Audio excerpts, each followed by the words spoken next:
दोस्तों, इस वीडियो की शुरुआत में मैं आपसे कुछ कहना चाहूंगा। दरअसल आज की इस वीडियो में आपको पीछे कुछ शोर सुनाई देगा, कुछ डिस्टरबेंसेस आएंगी।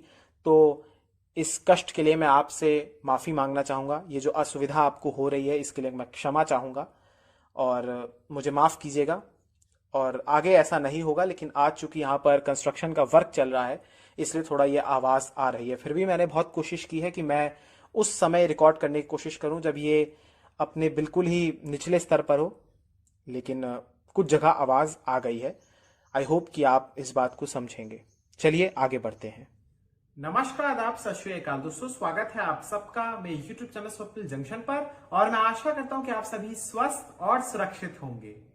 दोस्तों, आज की इस वीडियो में मैंने एक प्रकार से एक रणनीति के तहत इस पूरे के पूरी वीडियो का नाम, या यूं कहिए कि इस सेगमेंट का नाम खबर हटके रखा है। और इसका मकसद यह है दोस्तों कि दरअसल आज की इस वीडियो में मैं आपको कुछ ऐसी दिलचस्प, कुछ ऐसी मसालेदार और कुछ ऐसी अलग से या हट के खबर के बारे में बताऊंगा जो आपको जानने में बेहद अच्छा लगेगा। तो चलिए दोस्तों, बिना किसी देरी के आज की इस वीडियो की शुरुआत करते हैं। दोस्तों, पहली खबर पाकिस्तान से जुड़ी हुई है और यहां पर मैं आपको बताना चाहूंगा कि पाकिस्तान ने अपना वार्षिक बजट पेश किया और तकरीबन 8 लाख करोड़ से ज्यादा का ये उनका सालाना बजट था। और इसमें मैं आपको बताना चाहूंगा कि कंगाली में डूबे हुए पाकिस्तान ने अपनी सेना के लिए, यानी अपनी डिफेंस फोर्सेस के लिए 1,37,000 करोड़ रुपए की राशि को आवंटित किया है। यानी तकरीबन 8 लाख करोड़ का उनका बजट है, थोड़ा सा उससे ज्यादा। और इसमें से एक बहुत बड़ा हिस्सा यानी 1,37,000 करोड़ के आसपास की राशि को सैन्य बजट के तौर पर, रक्षा बजट के तौर पर उन्होंने आवंटित कर दिया है। साथ ही साथ पाकिस्तान की रणनीति आप जानते हैं दोस्तों, उनके पास कोई कूटनीति तो है नहीं, तो लिहाजा यहां पर पाकिस्तान एक बार फिर से इस बार भी इसी स्ट्रेटेजी पर काम करेगा कि वो अपने लोन्स को चुकाने के लिए, यानी जिस कर्ज के तले वो डूबा हुआ है उसे चुकाने के लिए और ज्यादा वो कर्ज लेगा। यही पाकिस्तान की अर्थव्यवस्था है। वहां के जो फौजी जर्नैल हैं उन्हें ज्यादा पैसा दिया जाएगा, हर बार की तरह उन्हें बड़े बड़े घर दिए जाएंगे, बड़ी बड़ी राशियां उन्हें दी जाएंगी, पेंशन्स दी जाएंगी इस नाम पर, और एक बहुत बड़ा बजट उन्हें आवंटित कर दिया है। जबकि पाकिस्तान की जो आम जनता है वो महंगाई और साथ ही साथ जो आवश्यक सामग्री होती है जिसमें गेहूं, चीनी, ये तमाम सामग्री आती है, उनकी किल्लत से जूझ रही है। पाकिस्तान से जुड़ी एक और खबर के बारे में आपको बताना चाहूंगा दोस्तों। पाकिस्तान दरअसल अपनी डिप्लोमेसी को लेकर, अपनी कूटनीति को लेकर भी एक प्रकार से कंफ्यूज रहता है। और पाकिस्तान की तरफ से एक खबर आई दोस्तों कि पाकिस्तान ने अमेरिका, चीन, तुर्की, रूस, नेपाल समेत करीब 32 देशों को आम भिजवाए हैं।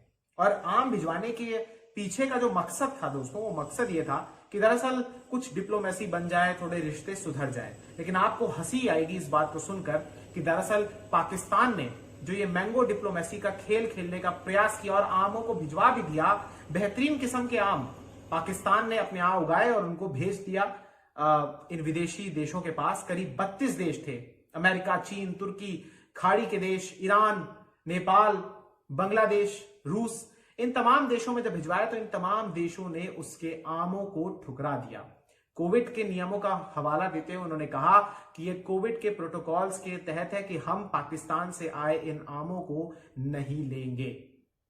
अब बढ़ते हैं दोस्तों अगली खबर की तरफ। दोस्तों, आपने गौतम अडानी का नाम तो सुना ही होगा, और गौतम अडानी के बारे में आपको मगर एक लाइन में बताऊं तो दरअसल ये देश, यानी हमारे देश के ही नहीं बल्कि एशिया के दूसरे सबसे अमीर व्यक्ति हैं। पहले स्थान पर आपको पता ही है कि मुकेश अंबानी है। और गौतम अडानी जो नेतृत्व करते हैं, या जो एक प्रकार से अपनी एक बहुत बड़ी कंपनी के मालिक हैं, अडानी ग्रुप के, इसके ऊपर एक प्रकार से कुछ संकट आया है। और इस पूरे संकट के बारे में मैं आपको बताना चाहूंगा दोस्तों। दरअसल एनएसडीएल की फुल फॉर्म है नेशनल सिक्योरिटीज डिपॉजिटरीज लिमिटेड। दरअसल यहां पर दोस्तों हुआ एक चीज कि इन्होंने अडानी ग्रुप में तकरीबन 43,500 करोड़ रुपए के इन्वेस्टमेंट करने वाली 3 विदेशी फंडिंग कंपनियों के अकाउंट को फ्रीज कर दिया है। मैं आपको बताना चाहूंगा दोस्तों कि ये जो तीनों विदेशी फंडिंग वाली कंपनियां हैं जिनके निवेश तकरीबन 43,500 करोड़ का था, अडानी की विभिन्न अलग अलग जो इस ग्रुप की अलग अलग इंडस्ट्रीज हैं, अलग अलग सेक्टर्स की, वहां पर इन तीनों कंपनियों के अकाउंट सीज कर दिए गए हैं, फ्रीज कर दिए गए हैं। और इन तीनों कंपनियों के नाम मैं आपको बताना चाहूंगा। ये तमाम जो इन्वेस्टमेंट या फंडिंग वाली कंपनियां हैं, इनका ताल्लुक, इनका संबंध दरअसल मॉरिशस से है। और इनके नाम है एल्ब्यूला इन्वेस्टमेंट फंड, दूसरी का नाम है क्रेस्टा इन्वेस्टमेंट फंड, और तीसरी का नाम है एपीएमएस इन्वेस्टमेंट फंड। मैं आपको बताना चाहूंगा दोस्तों कि जब इन पर इनके अकाउंट को फ्रीज किया गया तो इसके बाद अडानी ग्रुप की तमाम कंपनियों के शेयरों में गिरावट भी दर्ज की गई। साथ ही साथ मैं आपको यह भी बताना चाहूंगा कि सेबी ने इन तमाम जो ये तीनों फंडिंग कंपनियां थी, इन्हें फॉरेन पोर्टफोलियो इन्वेस्टमेंट के रूप में पंजीकृत किया था। लेकिन इन पर आरोप यह लगाया गया, यानी इन पर जो एक्शन लिया गया है उसका कारण यह बताया गया दोस्तों कि दरअसल इन्होंने स्वामित्व यानी ओनरशिप के बारे में पर्याप्त जानकारी नहीं दी थी, इसलिए इन पर यह एक्शन लिया गया है। और ये किस कानून के तहत है ये भी आप जान लीजिए। दरअसल ये prevention of money laundering act यानी पीएमएलए के तहत बेनिफिशियल ओनरशिप की जानकारी देना, जिसके मनी लॉन्ड्रिंग का जो एक्ट है उसके तहत बेनिफिशियल ओनरशिप की जानकारी देना जरूरी होता है। और इन तमाम कंपनीज ने नहीं दी थी, मुहैया नहीं कराई थी, इसलिए इन पर यह एक्शन लिया गया है। अब बढ़ते हैं अगली खबर की तरफ। दोस्तों इजराइल की खबर है ये, और दरअसल इजराइल में 12 साल लंबा बेंजामिन नेतन्याहू का जो कार्यकाल था, ये यूं कहिए एक नया युग था, एक पुराना युग था 12 साल लंबा, वो अब समाप्त हो चुका है। और अब वहां के नए प्रधानमंत्री बने हैं नेफ्ताली बेनेट। और मैं आपको बताना चाहूंगा दोस्तों कि दरअसल एक दक्षिणपंथी ही नेता है।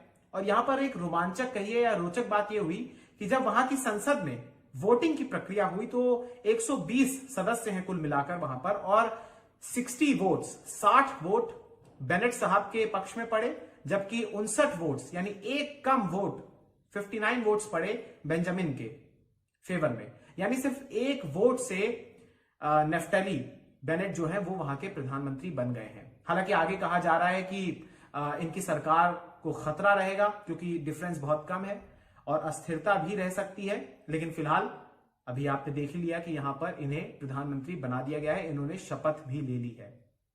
इनके पूरे के पूरे कैबिनेट में तकरीबन 27 मंत्री हैं, 27, और उसमें से 9 जो मंत्रियां हैं वो दरअसल महिलाएं हैं। आपको बताना चाहूंगा दोस्तों कि ये इन्होंने अपनी राजनीति, तकरीबन ये 49 साल के हैं, 49 ईयर्स की इनकी एज है, और इन्होंने अपनी राजनीति शुरू करी थी नेतन्याहू के नेतृत्व में, या यूं कहिए कि नेतन्याहू ही इनके गुरु हैं, लेकिन अब इन्होंने उन्हीं को हटाया। कैसा ये संयोग है। और ये कमांडो भी रह चुके हैं इजराइल की डिफेंस फोर्सेस में। अब बढ़ते हैं अगली खबर की तरफ। दोस्तों आपने कई बार ऐसी खबरें सुनी होंगी कि शादी समारोह में पूरी भाजी को लेकर या पूरी सब्जी को लेकर या फिर मटर पनीर को लेकर या राजमा नहीं मिला या चिकन नहीं मिला या कुछ और आहार नहीं मिला या कुछ और पकवान नहीं मिला तो उसको लेकर कहीं पर फायरिंग हो गई, कहीं पर 2 गुट भिड़ गए। ऐसे आपने अनगिनत किस्से अपने इस जीवन काल में सुने होंगे। अब एक और किस्सा सामने आया दोस्तों, ये बिहार के गोपालगंज जिले से सामने आया है। और यहां पर दोस्तों मैं आपको बताना चाहूंगा कि आपको हंसी आ जाएगी, मुझे बताते हुए भी हंसी आ रही है कि यहां पर मछली का, या यूं कहिए कि मछली का सर नहीं मिला कुछ लोगों को।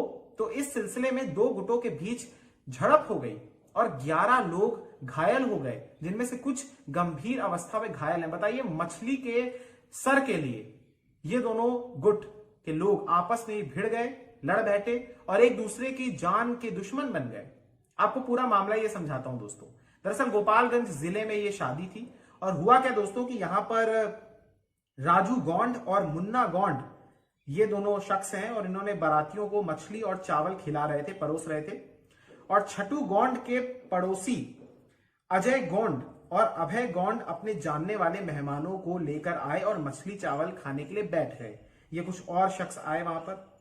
अब पहले राउंड में क्या हुआ कि दरअसल इनको कुछ पीस, कहा जा रहा है कि 2-2 पीस मछली दिया गया था, लेकिन यहां पर सब कुछ ठीक चल रहा था जब इनको 2-2 पीस मिला। लेकिन अगले राउंड में जब दोबारा इनको सर्व करने की दिशा में वो लोग आए, या यूं कहिए कि इन्होंने फरमाइश की कि हमें मछली का मुड़ा चाहिए, तो मछली का मुड़ा यानी सर नहीं दिए जाने पर खाना परोस रहे अजय और अभय और उनके उसके साथ आए, मुझे हंसी आ रही बताते हुए, उसके साथ आए मेहमान इस कदर एक प्रकार से नाराज हो गए कि इन्होंने जो दरअसल खाना परोस रहे थे राजू और मुन्ना गौंड, इनकी धुनाई कर दी, इनको पीट दिया। और ये मामला ऐसा बढ़ा कि आगे जाके बहुत लोग नाराज हो गए और फिर झड़प हो गई और उसके बाद ये 11 लोग अस्पताल में भर्ती भी हो गए। अब बढ़ता हूं दोस्तों अगली खबर की तरफ। दोस्तों आपने कुछ दिनों पहले वो खबर जरूर सुनी होगी कि एक जहाज में, एक हवाई जहाज में शादी रचाई गई। लेकिन अब मैं आपको एक ऐसी खबर बताने जा रहा हूं जिसमें आपको वाकई में सोचने पर मजबूर होना होगा कि आखिर जो लोग कह गए कि नाम में क्या रखा है या नाम ही काफी है, तो नाम में क्या रखा है ये मैं जरूर आपको बताना चाहूंगा। दोस्तों महत्वता ही अलग स्तर की बढ़ जाती है और वाकई में हमारे देश में जो लोग तेजस्वी हैं, इनके बारे में मैं आपसे क्या कहूं दोस्तों। आज अब जो इस खबर के बारे में आपको अब मैं बताने जा रहा हूं, ये खबर दरअसल आई है तमिलनाडु से। और क्या हो अगर मैं आपसे कहूं कि ममता बनर्जी की शादी सोशलिज्म से हो गई है। जी हां दोस्तों, ममता बनर्जी जो मुख्यमंत्री है पश्चिम बंगाल की, असली में आप ये मत समझिएगा, दरअसल तमिलनाडु के सलेम जिले में ये एक विचित्र सी घटना सामने आई, जहां पर दूल्हा और दुल्हन के नाम ये रखे गए और दूल्हे के भाइयों के नाम भी मैं आपको आगे बताऊंगा। ये तस्वीर आप इस समय अपनी स्क्रीन पर देख रहे हैं और यहां पर आप देख सकते हैं दोस्तों कि दूल्हा और दुल्हन खड़े हैं। इसमें दुल्हन का नाम ममता बनर्जी रखा गया है और दूल्हे का नाम तो सोशलिज्म है ही। आपको मैं दोस्तों ये भी बताना चाहूंगा कि इस शादी में, इस विवाह समारोह में दरअसल कम्युनिज्म यानी साम्यवाद, जिसको हिंदी में कहते हैं लेनिनिज्म यानी लेनिन का वाद, और मार्क्सिज्म यानी मार्क्सवाद, ये तमाम चीजें आप जानते हैं कि वामपंथी विचारधारा से संबंधित है। और ये तमाम लोग भी यहां पर शामिल हुए इस पूरे के पूरे अटपटे से विवाह के समारोह में। और ये दोस्तों मैं आपको बताना चाहूंगा कि इनके पिता, दरअसल इनका नाम है ए मोहन, और ये कोंडलम पट्टी कत्तूर इलाके जो कि सलेम जिले में पड़ता है, वहां ये शादी रचाई गई। और यहां पर जैसा कि मैंने आपको शुरुआत में बताया कि दुल्हन का नाम ममता बनर्जी था या है, और सोशलिज्म वाकई में दूल्हे का नाम असलियत में है। और इसमें जो ए मोहन साहब हैं, जो इनके पिता हैं, इनके 3 बेटे हैं और ये दरअसल कम्युनिस्ट पार्टी यानी वामपंथी दलों से उनकी विचारधारा का समर्थन करते हैं, उनसे ताल्लुक रखते हैं इनका पूरा परिवार। लिहाजा इन्होंने अपने तीनों बेटों के नाम ही इस प्रकार से रख दिए, यानी सोशलिज्म, 4 इनके टोटल बेटे हैं दोस्तों कुल। सोशलिज्म की शादी थी, इसमें कम्युनिज्म, लेनिनिज्म और भतीजे मार्क्सिज्म, 3 बेटे इनके और एक भतीजा है, माफ कीजिएगा, मार्क्सिज्म इनके साथ यहां पर आए थे। और साथ ही साथ इस पूरी शादी समारोह में तमिलनाडु सीपीआई के सचिव भी यहां पर उपस्थित हुए थे। यानी ये पूरी तरीके से अगर आप देखें तो विचारधाराओं की शादी थी या विचारधाराओं वाले नाम वालों की शादी थी। अब बढ़ते हैं दोस्तों इस पूरी सेगमेंट के आखिरी खबर की तरफ। दोस्तों पेट्रोल और डीजल की कीमतों में आग लगी हुई है। आपने अभी ये वाला वीडियो जरूर देखा होगा दोस्तों कि जहां पर मुंबई के घाटकोपर इलाके में ये गाड़ी दरअसल गड्ढे में जा गिरी। और मैं एक मीम पढ़ रहा था, उसमें लिखा हुआ था कि पेट्रोल के बढ़ते हुए दामों को देखते हुए गाड़ी ने ही आत्महत्या कर ली, गाड़ी ने ही सुसाइड कर लिया। वाकई में जिस प्रकार से कीमतें बढ़ रही हैं, ये चिंता का विषय है। मैं आपको बताना चाहूंगा दोस्तों कि आज भी राजधानी दिल्ली में 30 पैसे प्रति लीटर की कीमत, उसमें वृद्धि की गई दरअसल डीजल में, और 29 पैसे प्रति लीटर की वृद्धि यानी बढ़ोतरी की गई पेट्रोल की कीमत में। मैं यहां पर आपको बताना चाहूंगा दोस्तों कुछ बड़े हमारे जो मेट्रोपॉलिटन सिटीज हैं उनके दाम आपको मैं बताना चाहूंगा कि वहां पर आज की डेट में पेट्रोल और डीजल के दाम क्या है। इससे पहले आपको मैं बताना चाहूंगा दोस्तों कि पेट्रोल और डीजल की कीमतों को जो सम्मान मोदी सरकार दिला रही है वाकई में अभूतपूर्व है। भले ही आम जनता त्राही त्राही करे, कुछ भी करे, लेकिन यहां पर सम्मान दिलाने का काम मोदी जी और उनकी सरकार कर रही है। बहरहाल मैं आपको कुछ शहरों के दाम जरूर बताना चाहूंगा। अब आप यहां पर देखिए दोस्तों कि दरअसल दिल्ली में पेट्रोल की कीमत 96 रुपए 41 पैसे है और डीजल की 87 रुपए 28 पैसे है। मुंबई में यानी आर्थिक राजधानी में, जहां का वो गाड़ी आत्महत्या वाला वीडियो था, वहां पे दोस्तों आपको बताना चाहूंगा कि पेट्रोल की कीमत 102 रुपए 58 पैसे है। 102 रुपए शतक हो चुका है वहां पर। और डीजल भी उसी रफ्तार के साथ बढ़ रहा है और काफी पीछे नहीं है। डीजल वहां पर बिक रहा है प्रति लीटर 94 रुपए 70 पैसे। कोलकाता की बात करूं दोस्तों तो वहां पर 96 रुपए 34 पैसे की कीमत से प्रति लीटर पेट्रोल बिक रहा है। 90 रुपए 12 पैसे की कीमत से प्रति लीटर डीजल बिक रहा है। चेन्नई की बात करूं तो यहां पर 97 रुपए 59 पैसे प्रति लीटर की कीमत से पेट्रोल बिक रहा है और 91 रुपए 92 पैसे की कीमत से यहां पर डीजल बिक रहा है प्रति लीटर। साथ ही साथ जयपुर में 103 रुपए 3 पैसे प्रति लीटर पेट्रोल, भोपाल 104 रुपए 59 पैसे प्रति लीटर, ये पेट्रोल की कीमतें मैं आपको बता रहा हूं। इंदौर में 104 रुपए 88 पैसे प्रति लीटर।